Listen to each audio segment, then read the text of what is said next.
Maintenant, pour la deuxième partie, nous entamons la soirée avec souffrir de ses émotions. Les gens, au cours de leur vie, évidemment, ont supporté des transformations et changé assez rapidement dans certaines occasions. Et les émotions sont toujours une source de pensée ou de réflexion. Bernard, l'individu qui est pris avec des émotions, quelle en est la source, quels sont les éléments qui déclenchent en lui la pression du corps émotionnel ou de tout ce qui touche finalement sa pensée autour d'une émotion? Qu'est-ce qui donne à l'individu ou qu'est-ce qui pousse l'individu à souffrir ou à vivre une émotion?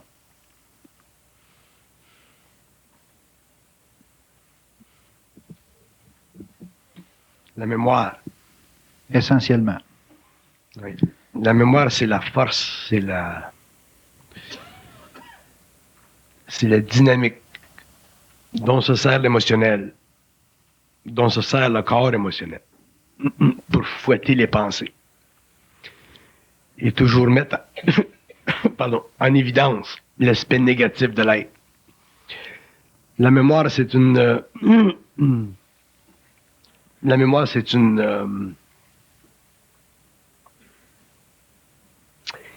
la mémoire, ça fait partie du mensonge cosmique aussi, chez l'homme. Mais à des niveaux tellement naïfs que l'homme s'en rend pas tellement compte. Mais le phénomène mémoriel chez l'être humain, en ce qui concerne l'émotivité, c'est définitivement le point de rencontre des forces occultes de sa conscience qui crée en lui de la souffrance. Est-ce que vous diriez qu'une absence de mémoire créerait une absence d'émotion? L'absence de mémoire crée l'absence d'émotion, oui. Donc, quand on souffre émotivement, on est placé devant une mémoire. Et est-ce que ces mémoires-là ont leur source dans un aspect d'expérience individuelle ou dans une expérience à caractère collectif? Ça dépend de l'expérience. Il y a des expériences il y a des expériences où la mémoire va être utilisée au niveau collectif. D'autres expériences où la mémoire va être utilisée au niveau personnel. Mais c'est toujours le même phénomène. La mémoire va toujours faire ressusciter dans la conscience humaine des énergies qui vont fouetter le mental en utilisant l'émotion, c'est-à-dire le facteur incontrôlable, explosif de l'événement qui choque d'une façon ou d'une autre l'ego. Est-ce que la puissance de la mémoire est proportionnelle à l'impression que l'individu a d'avoir fini ou terminé ou finalisé une expérience dans sa vie? En d'autres termes, est-ce qu'on garde en mémoire, et évidemment pour l'impact émotif, là, est-ce qu'on garde en mémoire strictement les expériences qu'on considère ne pas avoir terminées ou finalisées? Tout se garde en mémoire, seulement qu'il y a des choses dans la mémoire qui sont soulevées. Le phénomène de la mémoire, c'est un peu comme un phénomène de vernis. Tu as des couches, puis tu as des couches, puis tu as des couches, puis tu as des couches. Bon. Plus l'homme est conscient, plus c'est difficile pour lui de vivre des couches de mémoire là, réellement profondes. Puis plus il va vivre en surface de mémoire. Puis un homme là qui serait réellement très conscient, là, il ne vivrait même plus des dernières couches du vernis. Il vivrait dans un autre mental, dans une autre dimension du réel. Donc, pour l'homme, la mémoire, c'est une invention et une réinvention constante de l'astral, c'est-à-dire que les courants astraux de sa conscience sont constamment à l'œuvre pour créer en lui de la souffrance, pour faire en sorte que l'ego prenne une certaine conscience. Seulement que cette conscience-là, l'ego la vit, la vit de façon passive, il ne vit pas de façon créative, active. Pour que l'homme en arrive à passer du stage de la mémoire purement réflexive à l'élimination de cette mémoire réflexive, là, pour rentrer dans la grande mémoire cosmique, il faudra que l'homme en arrive à ne plus mettre aucune valeur dans tout ce qui est d'émotion rattachée à du mémoriel. Si je comprends là, vous dites qu'une personne qui vit une émotion donne une valeur à une mémoire. Oui. OK. Ouais. Quel est le mécanisme qui crée cette valorisation d'un passé? C'est l'astral, mais c'est l'ego qui l'accepte. Je vous donne un exemple. Vous avez une petite fille là, qui tombe en amour la première fois, bon, son chum la laisse, elle vit une crise. Si cette petite fille-là avait été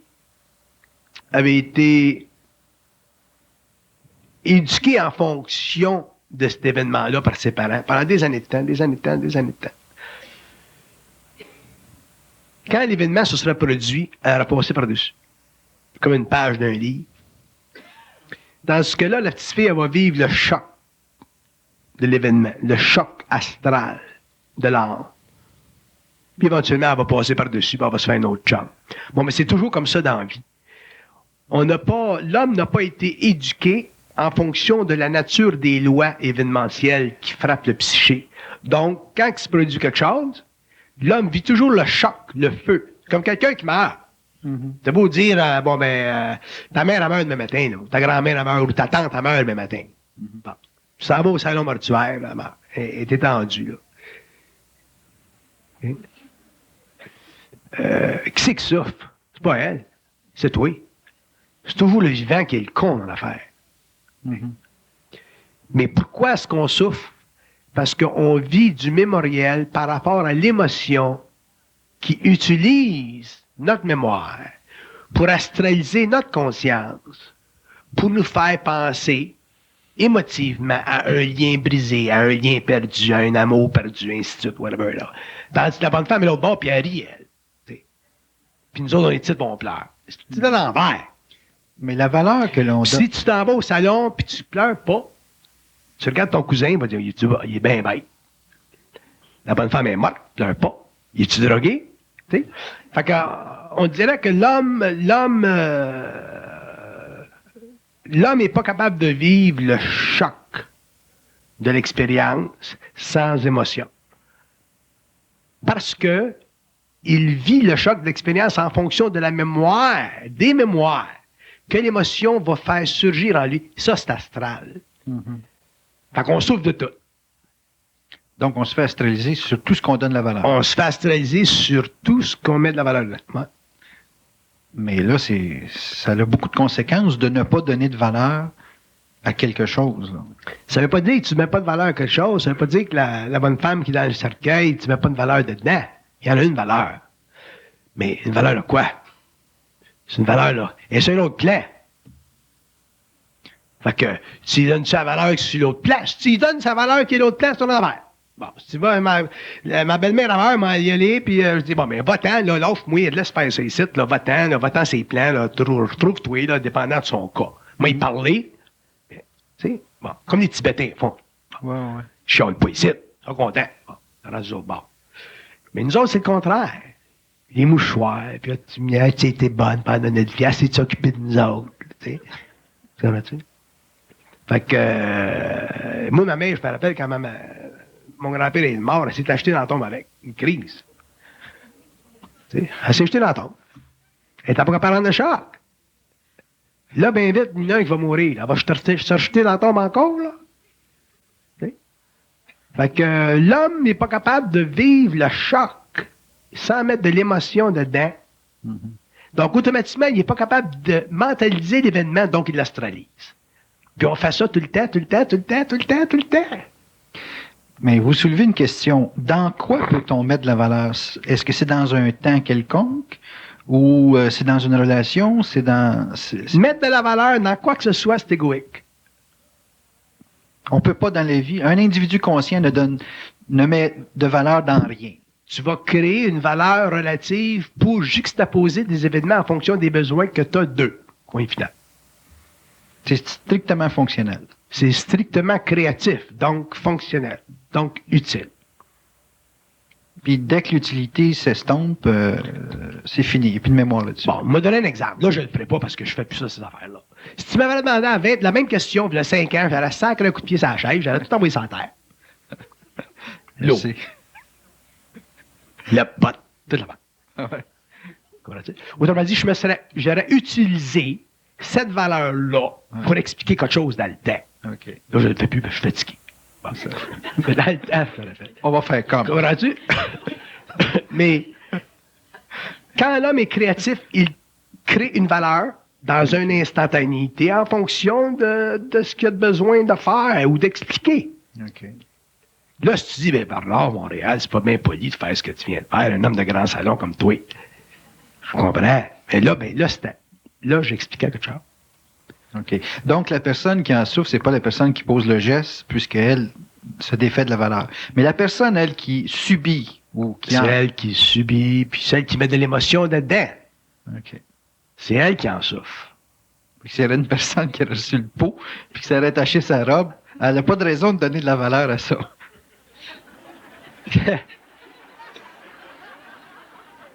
Elle va vivre une mémoire, puis elle va souffrir de ses émotions. Ouais. Probablement. Excusez, mais c'était plus fort que moi, là. C'est parce que il y a des gens dans une expérience qui sont lésés. Et puis, ils ont beau vouloir effacer la mémoire de l'expérience, mais ils ont l'impression qu'ils ont comme, pas de revanche, mais quelque chose à régler. C'est souvent cet aspect-là qui fait que l'émotion... Oui, mais ça, c'est l'astral. C'est ça, l'astral. Comment veux-tu que l'homme ait la paix d'esprit s'il vit toujours ce mouvement-là entre l'astral et sa conscience humaine? Quand l'homme sera conscient, ou un homme qui est conscient, il ne peut pas vivre ça, ce mouvement-là, tout le temps. Tu n'as pas de paix dans l'esprit. Mm-hmm. Puis c'est ça que l'astral fait. L'astral, c'est l'effort contre l'homme fait par des forces dont il est totalement inconscient, mais qui font partie de son psyché, qu'il n'a pas encore identifié, qui, en somme, représente la sommation de son ego planétaire. C'est ça l'astral. Mm-hmm. Tandis que le mental, c'est la sommation d'autres forces qui font partie de son ego, mais cosmique, c'est-à-dire son ego universel, c'est-à-dire son mental pur. Puis ces forces-là représentent, pour l'homme qui viendra, sa nouvelle destinée. Pendant l'évolution, l'homme a développé un ego planétaire pour se grounder, pour entrer dans la matière, la connexion avec l'âme, le corps.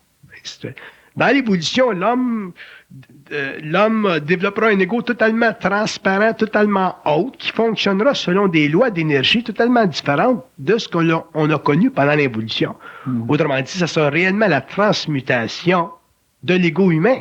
Mm-hmm. Mais l'évolution de cet homme conscient-là, en tout cas pour avoir baigné dedans assez longtemps, on peut être interprété par beaucoup de gens, en tout cas comme étant une froideur assez particulière. C'est une interprétation, c'est subjectif. C'est subjectif. Les gens qui vivent de cette nouvelle énergie ont, semble-t-il, en tout cas, une rapidité à trancher dans certaines situations qui occasionnent, en tout cas pour leur environnement, des certains problèmes de comportement ou d'adaptation. Oui, mais ça fait partie de l'évolution de la conscience dans ce domaine-là aussi. Dans la mesure où l'homme va prendre conscience de ces nouvelles forces-là dans son être, il va apprendre à traiter avec elles en fonction de son propre ajustement. Tu peux pas rentrer dans une nouvelle conscience puis tout savoir tout de suite. Mm-hmm. Une nouvelle conscience, c'est comme des chambres. Il y a une petite affaire là, une petite affaire là. Fait qu'avec le temps, t'apprends. Tu découvres. Donc, tu t'ajustes. Puis avec le temps, mais tu deviens normal. Comme tu étais avant, mais... Mais, attendez une minute, là. Normal. Normal dans le sens que... Anonyme. Moi, je me considère normal aujourd'hui. Je dis pas que j'ai toujours été normal de même, là, parce que j'ai pas pu toujours réellement contrôler ces énergies-là. Mais aujourd'hui, je me considère normal. Je suis capable d'aller dans un bar puis prendre un petit verre. Je suis capable d'aller danser du gogo. Je suis capable de faire disparaître complètement là, le personnage Bernard Montréal, là, complètement. C'est ça que j'appelle normal. Autrement dit, si tu me rends compte que je parle d'un bar, mais je vais parler du hockey. Je ne saurais même pas qui je suis. Je suis capable de ne pas parler de ce que je sais. Je suis capable de retenir tout ce que je sais. Est-ce que les gens vont penser même que vous avez des émotions? Oh, je suis capable d'en créer des émotions. Les gens m'ont déjà vu pleurer à la télévision. Oui. Mais ça, c'est créer des émotions ou c'est vivre des émotions? Ça, c'est créer des émotions. Vous ne vivez pas d'émotions? Non. OK. Je ne peux pas le faire comme je veux. Là. Il y a un état mental. Mais quand je pleure à la télévision, c'est parce que... Quand je pleure à la télévision, c'est parce que je veux faire passer une vibration que je ne serais pas capable de faire passer avec des mots. OK. Parce que c'est encore de la créativité. OK. C'est un processus exclusivement créatif. L'individu qui développe son état de conscience, donc élimine sa souffrance de ses émotions, donc recherche un état particulier. Quelle est l'étape qu'il doit franchir pour savoir qu'il a toujours la capacité d'éliminer cette souffrance, donc cette mémoire? Quelle est l'étape qu'il doit franchir, là, qui est vitale, qui est fondamentale, pour savoir qu'il est toujours capable de trouver une solution pour éliminer les émotions dans sa vie? Je te pourrais dire dans le mental, là, mais dans son ensemble. Une question intéressante. Il va être amené éventuellement par la vie ou par son expérience à devoir reconnaître une sorte d'intouchabilité dans le sens émotionnel. Est-ce que c'est en se libérant, exemple, du sentiment de culpabilité face à lui-même? Définitivement. La culpabilité, il n'y en aura plus. Ni face à d'autres, ni face à lui-même. La culpabilité. Non. Parce qu'on se fait rattraper par la mémoire, souvent, par cette dimension-là. Ouais. Je calcule que la culpabilité, c'est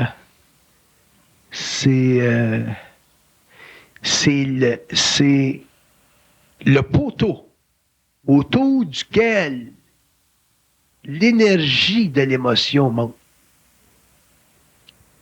L'énergie de l'émotion, elle monte autour d'un poteau, puis la culpabilité, c'est le poteau. Ça va tellement loin, la culpabilité, là. J'aimerais ça un jour d'écrire un livre, ça. Si jamais j'ai le temps, là, voir ce qu'il y a là-dedans. C'est bien dommage. La culpabilité, là, c'est tellement occulte, mais tellement occulte qu'un homme qui n'aurait pas de culpabilité, à aucun niveau, il serait instantanément dans le savoir. Instantanément. Ouais. Je vais dire pourquoi. Parce que quand tu n'as plus de culpabilité, tu rejettes tout ce que tu veux. Inévitablement. Okay. Donc, tu revois tout ce que tu veux. Tu gardes tout ce que tu veux. Tu regardes tout ce que tu veux. Tu fermes les yeux sur tout ce que tu veux. Tu es libre. Par rapport à d'autres. Par rapport à tout ce que je viens de dire. Puis après ça, tu recommences. Après ça, tu conçois tout ce que tu veux. Mm-hmm. Parce qu'il ne faut pas avoir de culpabilité pour concevoir tout ce que tu veux. Si tu as la moindre culpabilité, tu ne seras pas capable de concevoir tout ce que tu veux. Parce qu'il y a quelque chose en toi qui va te retenir. Puis là, c'est plus une affaire de je suis capable, je suis pas capable, je suis pas capable. C'est une affaire d'énergie. Là. Tu n'as pas la vibration pour le faire. Fait que quand je dis concevoir ce que tu veux, faut que tu sois pas mal libre de culpabilité. Parce qu'à ce moment-là, là, tu commences à détruire le temple de Salomon. Quand tu commences à détruire le temple de Salomon, tu commences à reconstruire le temple invisible des Melchisédek. Ça veut dire que tu deviens sur la terre prêtre, prophète, initié. Ça veut dire que les vertus de ta conscience font partie de la gloire et de la civilisation future qui t'amène éventuellement à représenter pour une planète en évolution les règles que les anciens ont connues, comme dans le temps de Moïse, par exemple, les 10 commandements. Fait que ça va loin l'affaire. J'aimerais ça parler de ça avec Payotte. Mais là, je te parle de ça de même en passant, là, parce que je ne veux pas rentrer là-dedans. Je veux simplement dire que la culpabilité, c'est le sublime poison que utilise l'astral pour empêcher l'homme d'être roi sur sa planète. Puis dans ce poison-là, mais de toutes les essences, dont la croyance est ultimement le plus grand des parfums. Ça voudrait dire qu'un individu, exemple, de ne pas croire à une situation pourrait se sentir coupable. Automatique.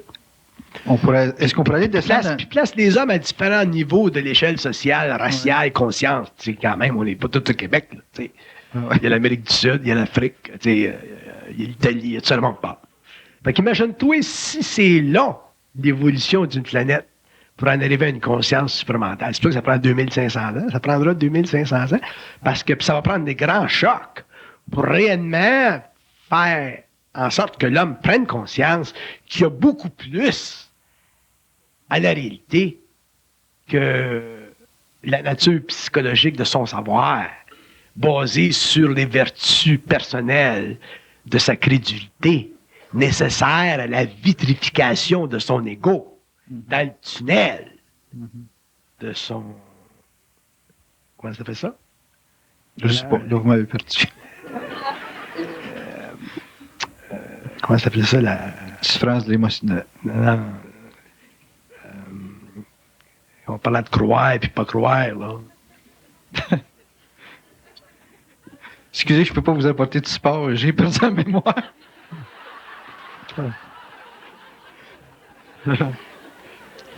Bon, quand on disait que... C'est qu'on disait quand j'expliquais quelque chose tout à l'heure, là. Puis je disais... plus de culpabilité. Ah, c'est juste ça. Bon, Je le savais. c'est ça. Ça va loin. Parce qu'un homme qui n'a pas de culpabilité, dans le sens, là, réellement poussé, là. Mais j'ai une bonne question pour ça. Ouais, OK. Une personne, disons, qui voit un proche dans ses vies, Ouais. c'est quelqu'un de, je sais pas, sa femme, son mari, son enfant, qui se fait agresser et qui n'intervient pas pour une raison d'impuissance quelconque dans l'événement et qui se sent coupable après de ne pas avoir intervenu. Comment vous pouvez ne pas traiter avec la culpabilité? Ça fait partie de l'expérience d'âme. Ouais, je comprends, mais Le gars, là, c'est de la grosse mémoire. le gars qui n'est pas intervenu, là, Ouais. le gars qui n'est pas intervenu dans cette situation, il a été barré d'intervenir. Ouais. Il a été empêché occultement d'intervenir. Il a été empêché par ses propres forces d'intervenir. Mais ça, c'est- Comment de fois vous avez été dans des situations de vie, surtout les hommes, là, le principe mâle macho, là, vous avez été dans une situation de vie là, où vous avez vu une situation où vous auriez pu intervenir, mais vous aviez vécu une petite crainte, puis vous êtes parti. L'ego, lui, inconscient de toute la mécanique occulte derrière l'action, Mhm. il a réfléchi à ça, puis après ça, il a dit, j'étais-tu peureux, j'étais-tu ci ou j'étais-tu ça. Puis dans le fond, c'est pas qu'il est apeureux, c'est qu'il a été mis en lui de la crainte pour l'empêcher que peut-être ce sera fait qu'on s'en gueule, qu'on s'en mâchoire, peut-être tuer. Mhm. Mais l'ego, lui, inconscient de ça, a tendance à se culpabiliser lui-même de ne pas s'être présenté dans l'action. Mais c'est quand même, l'individu donne quand même une valeur à un échange, à une relation. Et le fait de voir se dégrader ou de voir perdre quelque chose dans l'équilibre de sa relation, vous ne trouvez pas ça normal qu'il se sente un peu comme lié ou attaché? Je dis pas que c'est pas normal. Ouais. Je dis que ça fait partie de son expérience. OK. Je dis pas que c'est pas normal, je dis que ça fait partie de son expérience. C'est comme le gars qui devrait rentrer dans une action pour alléger le fardeau d'un autre. S'il n'a pas la vibration, il n'a pas la vibration. OK. S'il a la vibration, il a la vibration. Fait qu'un ou l'autre n'a pas plus de mérite. Donc, vous me dites fondamentalement qu'un individu conscient n'est pas là pour interpréter sa relation avec les autres, même ses plus proches. Il n'a pas à interpréter. Il a une vibration pour agir ou il n'a pas la vibration pour agir. C'est ce que vous dites. Un individu conscient, il a la vibration pour agir ou il l'a pas. C'est ça. Peu importe le niveau de son échange avec les gens. Ouais. Sans ça, tu subjectivises toutes tes actions. Fait que si tu subjectivises toutes tes actions, puis tu comprends pas la mécanique occulte derrière tes actions, demande-toi pas pourquoi est-ce qu'on finit avec des sacs de Père Noël de culpabilité sur le dos. Mais Il y en a, les gens, par exemple, qui vont dire, bon, je te donne un exemple. Un exemple que les psychologues connaissent, puis que même nous autres, on connaît. Ça, c'est à un certain âge. Tu t'en vas chez Eaton. Il n'y a personne à un certain âge qui est allé chez Eaton et qui n'aurait pas voulu prendre une petite paix de pendant l'oreille et la mettre.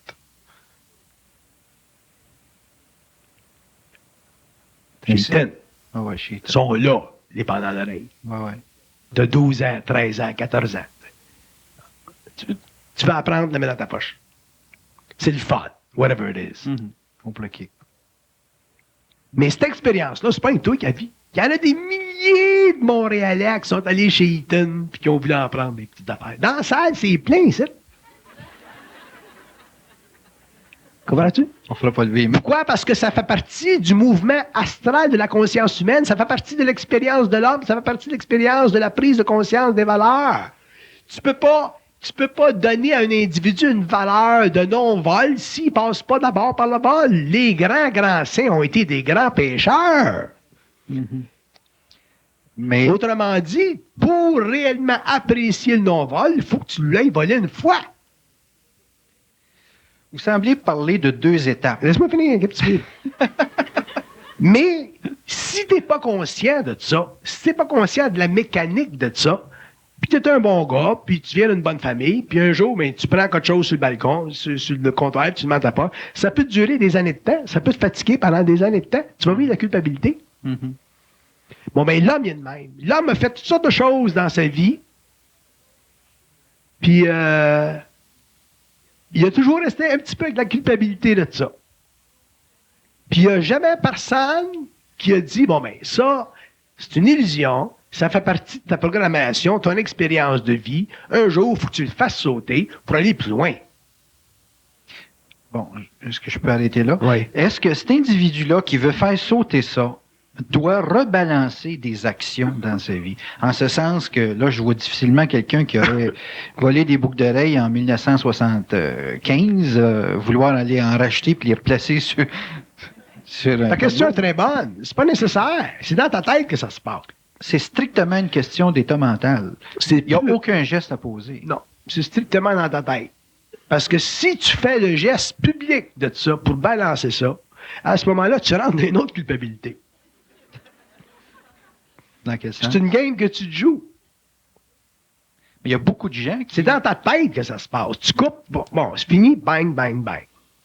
Je pense entre autres au Téléthon, là, où que les gens ont à donner des montants quelconques pour des œuvres dites de charité. Là, OK? C'est beaucoup de gens agissent par culpabilité dans ces processus-là. Parce qu'ils se disent, eux, en meilleures conditions, et ils vont C'est de la dire... culpabilité? D'où ça naît, cette situation-là? Parce qu'ils ont une souffrance qu'ils partagent. Ça fait partie d'une sensibilité qu'ils ont par rapport à la souffrance du monde. Ça fait partie d'une certaine spiritualité, ainsi de suite. Puis ça aide le Téléthon, puis ça aide les hommes, mais ça fait partie de leur expérience. OK, mais est-ce que ces gens-là vivent avec une mission dans l'esprit, là, pour pouvoir agir dans cet état d'esprit-là? Ça fait partie de leur expérience. Ça fait partie de leur expérience. J'ai l'impression que I sound like Mickey Mouse. Mais ça fait partie de leur expérience. Mais c'est pas un choc. Qu'est-ce que ça veut dire, faire partie, quand je dis que ça fait partie de leur expérience?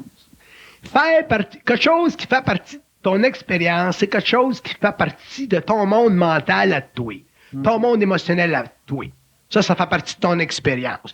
Tu peux pas mettre de valeur plus ou moins ça fait partie de ton expérience. Une personne ne peut pas dire, bon, ben, ce que Ménard fait, c'est bon ou c'est pas bon. Ça fait partie de son expérience. L'homme, un jour, doit en arriver à plus vivre d'expérience.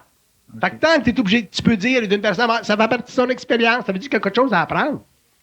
Okay. Quand tu n'as plus rien à apprendre, ça fait plus partie de ton expérience. Donc, tout ce que tu fais fait partie de la créativité de ton mental. Tu peux plus vivre de culpabilité. Mais l'individu qui a à vivre un événement qui fait partie de son expérience, il traite ça comment pour purger ça, cette situation-là? Pour en arriver à vivre un état de conscience sans culpabilité, sans mémoire et évidemment sans émotion. comment on purge ça. Pour passer d'un plan à un autre plan, là, il y a quelque chose qu'il faut qu'il se passe. Il va l'épurer, il va le souffrir, il va le voir, la niaiserie de ça, il va se réveiller à ça. Ça va devenir évident. Self-evident truth. OK. Ça va devenir évident. C'est pas un balancement simplement en comprenant quelque chose. Non. On balance pas un mémoriel. Ça devient évident. Je dis, dans mes séminaires, je dis souvent aux gens, j'ai dit, supposons que tu t'en vas chez Eaton. Il y a des gens, des hommes chez Eaton, ils n'ont pas de bras, OK? Des infirmes. Puis ils demandent la quête. Puis je dis, là, tu vois Bernard de Montréal, puis il passe, là, puis puis il donne au gars. Tu dis, bon, ben Bernard de Montréal, il est généreux. J'ai dit, c'est ton crise de problème à toi. C'est pas que je suis généreux. J'ai dit, je balance son karma parce que je sais comment est-ce qu'il y a d'argent dans ses poches. Fait que j'ai dit, une autre fois, je repasse encore. Puis là, je lui donne pas d'argent. Je dis, Bernard Montréal n'est pas bien généreux. C'est encore ton maudit problème à toi, parce que je sais comment est-ce qu'il y a de l'argent dans ses poches. Comment tu dis? Fait que le problème de culpabilité, il est jamais avec toi et toi avec l'autre. Le problème de culpabilité, c'est toujours... Il est toujours avec toi. Avec toi, point, ça s'arrête. Ah, définitivement. Le problème de culpabilité, sais-tu que la culpabilité, c'est une forme de paranoïa? J'ai expliqué ça un jour. Ça va loin, après. Il y a une relation entre la culpabilité et la paranoïa. On peut pas en parler un petit peu à soi. Non, parce que je rentre là-dedans, ça n'arrête plus. Mais je te dis qu'il y a une relation entre la culpabilité et la paranoïa. Les gens qui sont très, très paranoïaques vivent beaucoup, beaucoup de culpabilité. On l'étudiera ça un jour, c'est intéressant. Mais l'émotion qui se rattache finalement à la mémoire que l'individu a à vivre, moi en tout cas, c'est comme l'affaire du vaccin dans la première partie, j'aimerais ça savoir comment on balance ça. Si l'individu, à travers l'exemple, une explication comme vous en faites, dit, bon ben là... Pour éliminer la culpabilité, tu vas avoir Ouais, le petit fil. Le petit fil. Ouais. Fil d'Ariane. Faut développer une force intérieure pour ça. Pour éliminer de la culpabilité dans tous ses aspects. Parce qu'une fois que tu élimines la culpabilité à un petit niveau, après ça, tu vas l'éliminer à un autre niveau, puis à un autre niveau, ça va loin, ça va loin, ça va loin. Donc, l'élimination de la culpabilité amènera l'homme à l'élimination de toutes les culpabilités possibles et imaginables. Donc, ça amènera l'homme à finalement voir directement, face à face, les possibilités du mensonge cosmique dans sa conscience. Donc, ça nécessite une capacité chez l'être de vivre une certaine centricité. OK. Une certaine force intérieure, mentale. Une certaine conscience mentale. Il faut être fort. Il faut une certaine force.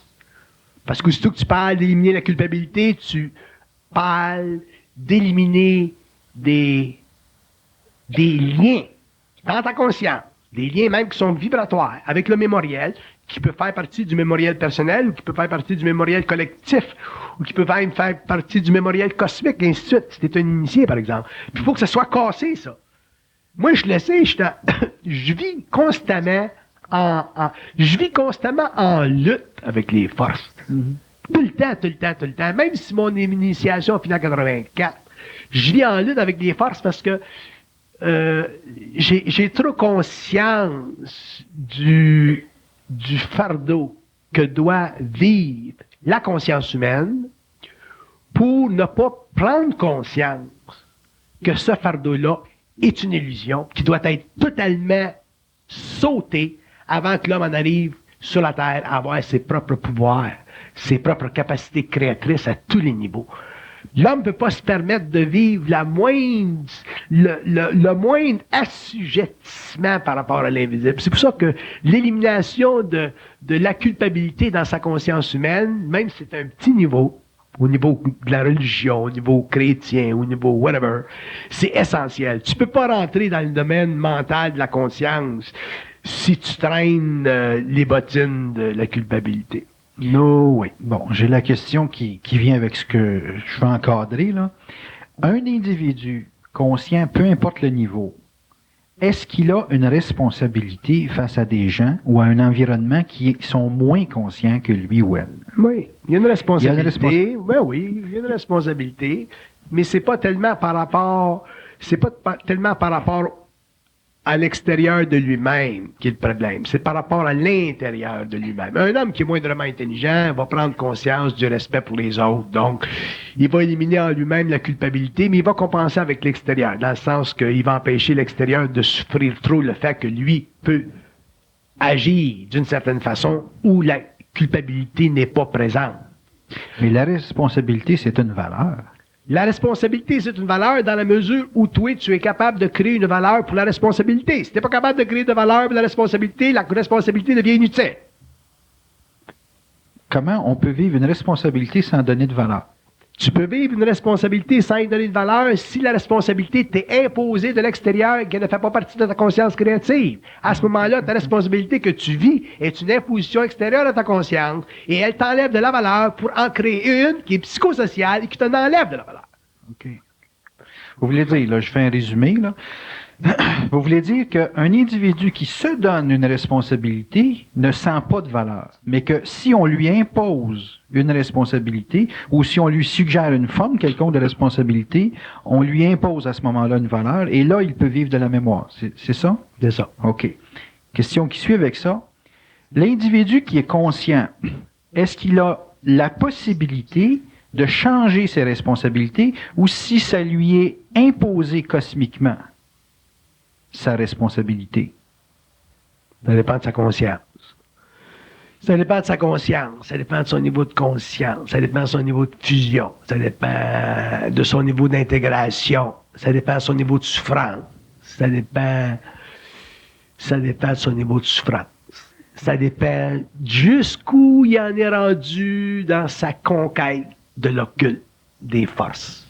Jusqu'où il en est rendu à s'être libéré de l'occulte des forces pour avoir établi un équilibre entre l'occulte des forces et sa personne. Jusqu'où la fusion est réellement perfectionnée. Jusqu'où la fusion n'est plus une imposition de la lumière sur ses corps subtils, mais où la fusion est en équilibre avec son être. Jusqu'où, autrement dit, là, il est prêt à passer d'un espace-temps à un autre au niveau du mental. Jusqu'où il est prêt à rencontrer les maîtres de l'éther. Il y a bien des conditions. Mais ce jusqu'où-là, est-ce qu'il se mesure par la capacité corporelle, physique, de supporter son état de conscience?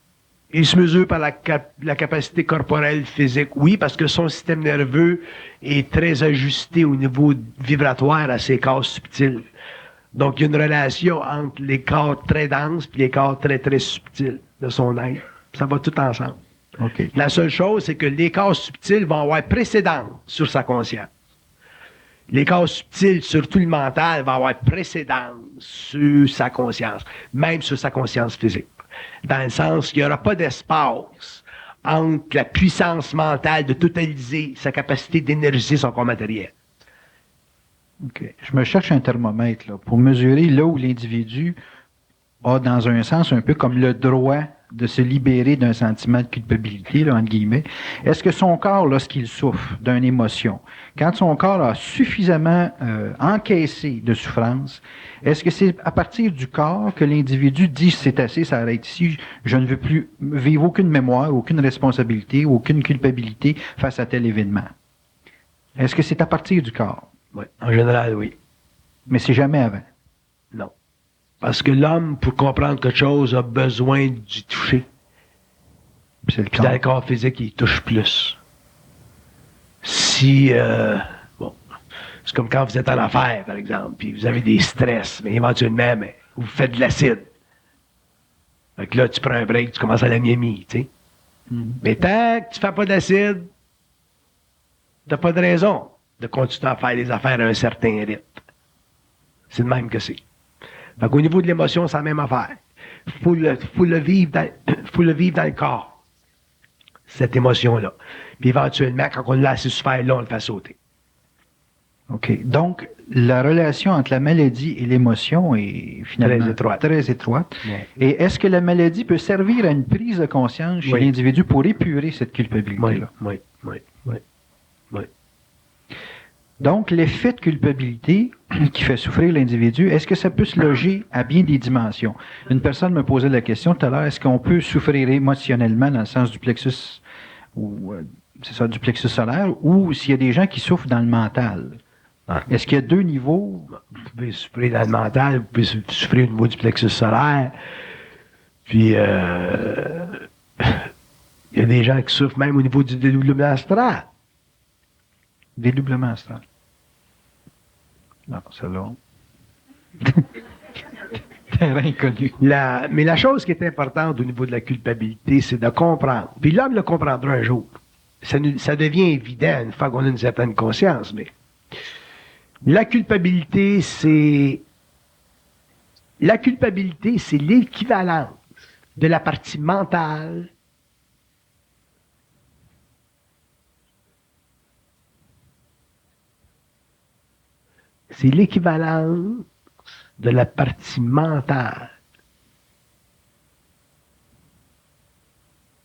de tout ce qui est dans l'homme luciférien.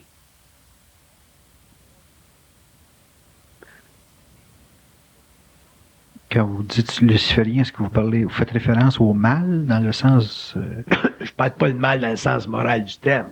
Je parle du mal de l'homme. Tout ce qui empêche l'homme d'être libre, créatif, conscient, tout ce qui empêche l'homme d'être libre, créatif, lumière, tout ce qui empêche l'homme de passer de l'involution à l'évolution, tout ce qui empêche l'homme de sortir du flux de son inconscience pour sortir dans le reflux de sa conscience. Tout ce qui empêche l'homme de se manifester. Tout ce qui empêche l'homme d'être réel, ainsi de suite. Bon, mais ça, c'est relié à la culpabilité.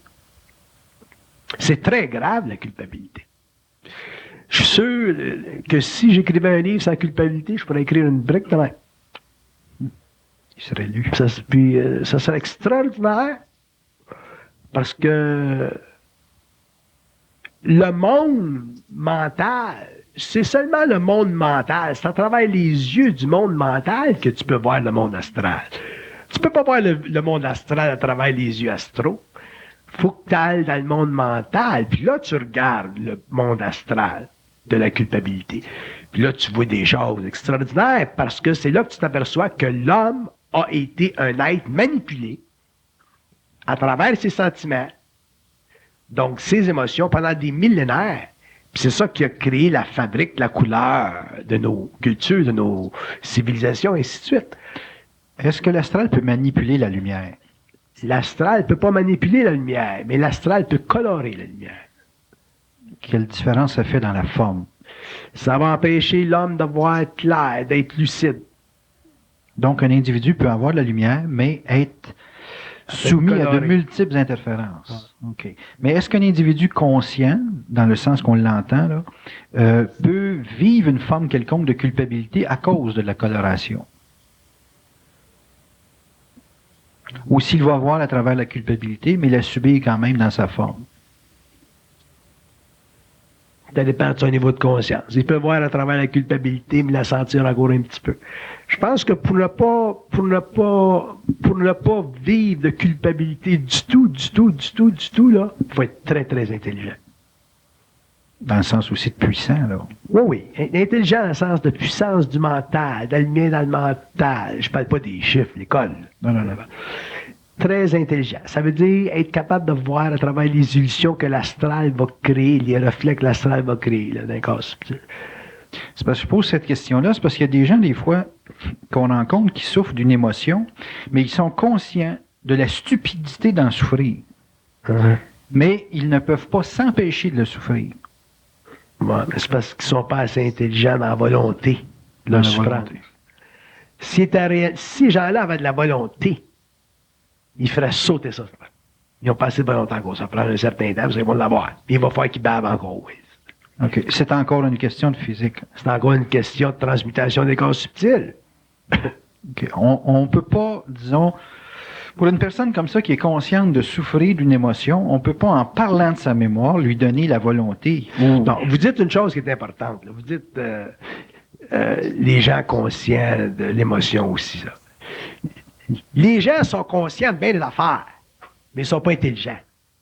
D'ailleurs, le mot conscience, on ne devrait même plus utiliser ça. Parce que tout le monde a une certaine conscience. Mais il y a bien des gens conscients, mais il y a très, très peu de gens intelligents. Être conscient, c'est pas nécessairement être intelligent. Être conscient, c'est avoir un éveil de la conscience. Tandis que quand tu es intelligent, tu n'es plus super à faire d'éveil dans la conscience. Tu es dedans, tu travailles, t'en pètes du feu. Tandis que quand tu parles de conscience, l'éveil de la conscience, je suis allé aux Indes, je suis allé là, puis j'ai choisi un maître là, puis j'ai lu un livre là, puis là, je m'éveille, puis ça grouille, puis ça bouge, puis tu sens mes vibrations. Ça, c'est encore de l'éveil de la conscience. C'est pas de l'intelligence. Ça fait partie du processus qui va amener l'homme éventuellement à fracturer sa conscience de l'intérieur pour entrer dans une conscience réellement universelle. C'est pour ça qu'éventuellement, les gens qui sont les moindrement conscients dans le sens intelligent du terme, à un certain temps, dans un avenir là, qui s'en vient, là, ils vont être obligés de se séparer des gens en évolution de conscience. Parce que ça va être comme un gars qui a 3 doctorats, là, qui tient à main un petit gars qui était au kindergarten. Tu sais? Fait que, il y a une impulsion de donner, ainsi de suite. Éventuellement, il va falloir que l'homme qui est conscient ou qui est en voie d'évolution de conscience passe de la conscience, une fois pour toutes, à l'intelligence créatrice. Fait que, moi, je connais bien des gens conscients, là, partout dans le monde. Mais du monde intelligent encore pas. Est-ce que vous faites, là, c'est parce que j'essaie de voir la différence dans le sens du parler, de ce qui est conscient et de ce qui est intelligent. Est-ce qu'une personne consciente, dans le sens qu'on le parle, c'est une personne qui serait comme en thérapie constante face à son étude intérieure d'elle-même, tandis que la personne intelligente, elle a saisi quelque chose et elle agit dessus? C'est ça la différence? La personne intelligente, créatrice, elle est en action dans le monde, alors que la personne consciente, en évolution thérapeutique, comme vous dites, est en instance de divorce avec son ancien moi. Sans avocat. Sans avocat. Donc, ça peut être long. Donc, une personne qui souffre d'une émotion, qui l'identifie, qui la traite dans sa mémoire, peut entretenir finalement le jeu. Et l'individu intelligent, lui, qui agit sur sa souffrance, est-ce qu'il peut accélérer le processus par le fait de son action? C'est pas de même que ça marche. C'est pas de même que ça marche. Non. Je le savais bien, mais c'est le fun de l'entendre dire. Non. Ça marche comment? L'intelligence, c'est le résultat de la capacité. Être intelligent, au niveau de la conscience créatrice, c'est le résultat de la capacité. C'est pas une prémonition. C'est un résultat. Être intelligent créativement dans la conscience supramentale, c'est le résultat d'une capacité. Fait que si on souffre, on identifie, puis qu'on décide d'agir. Si tu souffres, tu identifies, puis tu restes là, t'es pas intelligent. OK, puis on décide Si tu souffres, tu identifies, tu fais sauter, c'est intelligent. C'est le résultat de. Mais est-ce que ça accélère? C'est sans importance. Ça accélère pas. Parce que si tu parles d'accélération, tu parles de valeur normative en fonction du processus développemental de la conscience pour le produit, pour le bénéfice de l'individu en fonction de sa sagesse. Pas bon. C'est le résultat de. Autrement dit, si tu regardes un individu, puis tu sais que quand il arrive, il vit des événements dans la vie, puis il est face au thé. Il ajuste sa vie, il met de l'ordre dans sa vie. Il met de l'ordre, puis il met de l'ordre, puis il met de l'ordre, puis il met de l'ordre, puis il met de l'ordre. Ça, c'est un signe d'intelligence créatrice. L'ordre. L'ordre. De l'ordre dans la vie, de l'ordre conscient. C'est-à-dire de l'application créatrice de ton mental dans la forme. C'est ça, de l'ordre. À ce moment-là, ça, c'est un signe d'intelligence. Et cet ordre-là, il est toujours en fonction de tes propres paramètres. Il n'est pas en fonction des paramètres de tout le monde. Ça, c'est un signe d'être conscience intelligente. C'est là que tu peux mesurer si un individu. Fait que c'est inutile à ce moment-là de dire, bon, il progresse-tu? Il est déjà là. Il est déjà là. Quand il mettra un autre ordre de même, il sera déjà là. T'es déjà là. C'est pas que tu atteins ça. T'es déjà là. Parce que c'est une capacité. Sans ça, si t'étais pas déjà là, tu pourras pas le faire. OK. Une autre question qui vient avec ça. Est-ce qu'une personne qui veut faire de l'ordre, là, on parle d'une personne là, qui est vraiment là, qui identifie un processus, qui veut faire de l'ordre, est-ce qu'à côtoyer des gens qui ont de l'ordre, Là, j'étais pour prendre le mot accélérer encore. Mais est-ce que ça lui fait faire de l'ordre plus vite? Ça peut l'aider à voir l'importance de l'ordre dans la mesure où il y a suffisamment de simplicité dans le mental pour pas que l'orgueil bloque la vision. Parce qu'une personne qui a de l'ordre doit avoir une vibration particulière. Personne qui a de l'ordre a une vibration particulière, puis en général, la vibration que cette personne-là a, c'est une vibration de simplicité. Ah, OK. Donc, ce qui crée du désordre, c'est la complexité. Comment un être peut être complexe? Un être est complexe parce qu'il a tendance à voir dans son processus créatif une manifestation de son intelligence, au lieu de voir dans le processus créatif la confusion de son mental. Vous voulez dire que par l'introspection, il évalue son intelligence? Il évalue son intelligence par l'intérieur en fonction des conséquences extérieures. Donc, ça donne à la complexité de son processus créatif une valeur subjective. Puis éventuellement, il se brûle. Okay. Alors que l'intelligence, dans sa nature ultime, c'est très simple, l'intelligence. Ce qui est simple, c'est très simple. Ce qui est simple, c'est pas complexe. Mais ce qui est simple pour nous autres, souvent, c'est pas intelligent ou c'est pas le fun parce que c'est pas assez astralisé. Donc, on met ça de côté. C'est simplement quand on a passé par le rouleau tordeur de l'initiation que là, on veut simple, tranquille, pas trop vite, dans le temps. C'est ça. Mais avant, on a tendance à s'essouffler, puis on en veut de la conscience. C'est comme... on en met du poil sur un sandwich, tu sais. Puis avec le temps, l'expérience, puis une certaine éveil de la conscience, mais c'est le contraire qu'on veut. On ne veut plus comme avant. Est-ce qu'une émotion, c'est complexe? Une émotion, c'est très, très complexe parce qu'une émotion, ça appartient à la fois à la mort et à la vie. Une émotion, ça fait partie du monde astral, ça fait partie du monde humain. Puis l'aspect mental de l'émotion, autrement dit, le processus identificatoire de l'émotion fait partie de la réunion de l'activité astrale dans le mental et de la mémoire humaine. Donc, c'est très, très complexe, l'émotion. Une émotion, ça n'appartient pas simplement à l'homme, ça appartient à la fois au monde de la mort et à la fois à l'ego. Est-ce qu'il y C'est a... comme un torchon qui se promène entre les deux plans. Entre les deux plans. Est-ce que ce lien-là est établi par un contrat entre le monde astral et l'être humain qui vit sa planète? Est-ce qu'il y a un contrat astral entre les deux plans?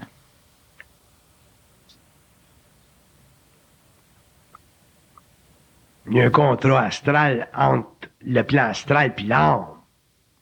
Dans la vie, il y a des expériences astrales qui peuvent naître de ce contrat-là. Et c'est dans la fonction de l'homme de se libérer de ce contrat-là. Et pour que l'homme se libère de ce contrat-là, ben, il faut qu'il soit mental, c'est-à-dire il faut qu'il soit libre de l'émotion dans le mental. Donc, ultimement, il ne faut plus qu'il y ait de culpabilité. OK. Vous avez dit une émotion, c'est complexe. Quand l'être devient simple, il n'a plus de rapport avec l'âme. Quand l'être devient simple, dans le sens occulte du terme, l'être ne fait plus partie du monde de l'âme, il fait partie du monde de l'esprit. L'âme demeure simplement le support tellurique pour l'organisation psychique de son moi sur le plan mental, afin qu'il puisse bénéficier temporairement d'une mémoire dans le monde humain. Mais une fois qu'il sort du monde humain et qu'il s'en va dans les terres, il n'a plus besoin de cette mémoire-là. Donc, il fonctionne sur un autre plan.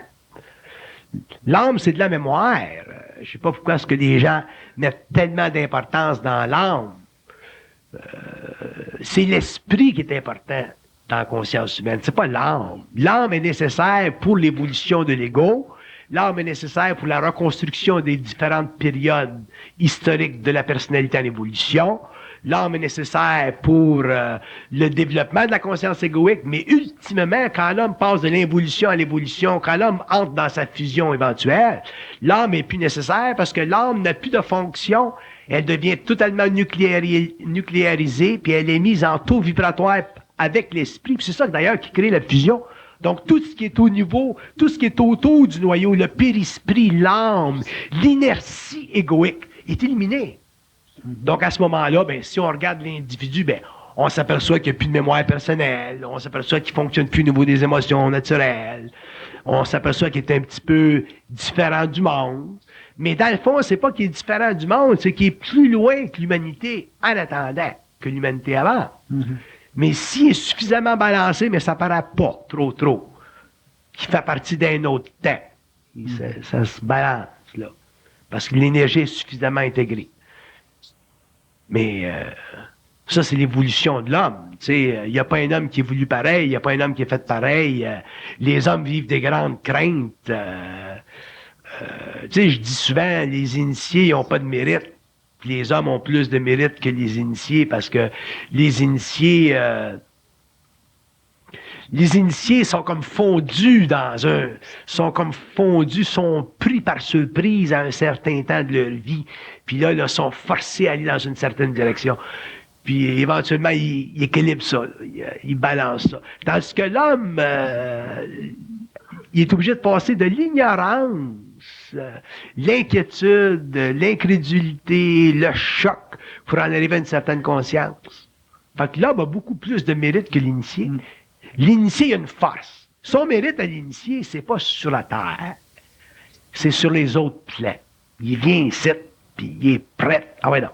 Tandis que l'homme, lui, il n'est pas prêt, mais il devient prêt. Mais ça prend des initiés pour expliquer ces voies obscures-là.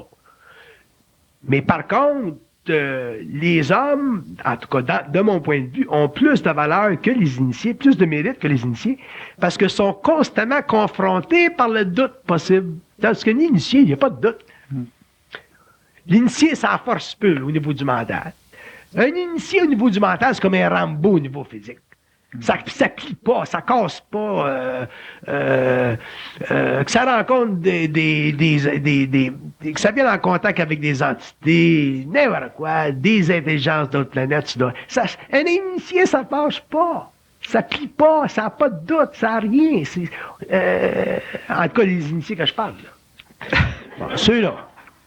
Pas les mêmes. Alors que l'homme, lui, qui n'a pas le bénéfice de la fusion de sa propre lumière, mais il s'en va vers ça.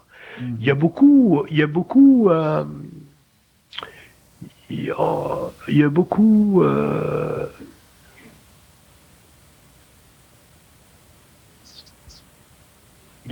grande valeur, il y a un grand mérite.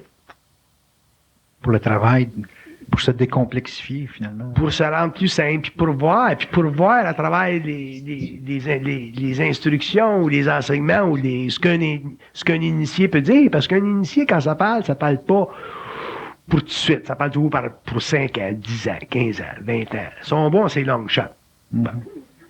Ça désengage l'ego. Alors, pour qu'un homme avance dans ça, puis en arrive à sa propre conscience, c'est extraordinaire. Mais est-ce que la force de l'initié dont vous parlez, c'est sa simplicité?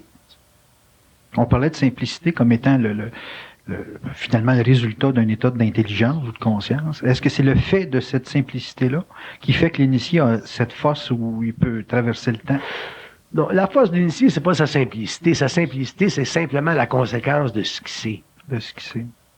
Parce que on peut se mettre simple, tu sais, il y a c'est un autre habit que tu peux te mettre, la simplicité, puis avoir l'intérieur bien orgueilleux, tu sais.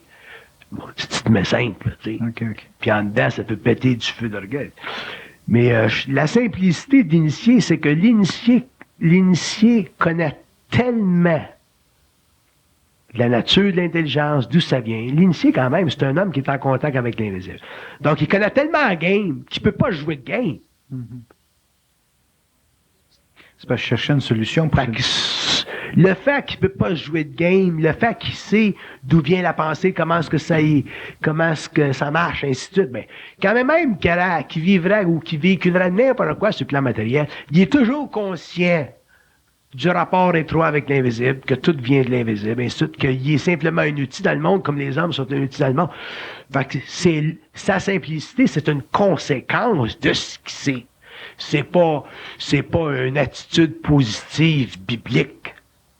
Comme une personne émotive qui voudrait s'éliminer de la souffrance en pensant en se simplifiant, elle se libérerait. C'est une illusion. Non, parce qu'elle se créerait des attitudes. C'est ça. Est-ce qu'il y a une solution pour des émotions à part de le souffrir jusqu'au physique? Est-ce qu'il y a quelque chose que l'individu doit a priori prendre conscience? Pas qu'il se prenne au sérieux. Tout simplement. C'est tout. Merci beaucoup, Bernard de Montréal.